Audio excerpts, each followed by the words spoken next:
तर hi friends, तुमचं स्वागत आहे माझ्या चॅनलमध्ये। तर आता आम्ही आहे मेन रोडवर। तर आता आम्ही चाललो आहे भाजी मार्केटमध्ये। तर आता आलेली आहे मी पालेभाजीच्या स्टॉलवर। तर मी आता घेत आहे वांगे। तर वांगी भरताची बघत आहे मी आता।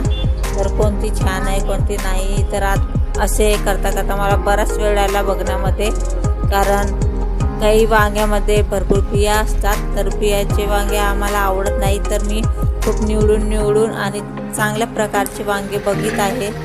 तर आता मी एक हातात घेतलेली आहे, एक दोन वांगे काढलेले आहेत, तुम्ही बघतच असाल। तर आता छान वांगे मी काढून मोजायला दिलेली आहे। तर अजून लागणारे काही पालेभाज्या, बटाटे, टोमॅटो, कोथिंबीर, मिरच्या सर्व भाज्या मी घेतलेल्या आहे। तर तुम्हाला आवडल्यास लाईक करा, सबस्क्राईब करा। धन्यवाद।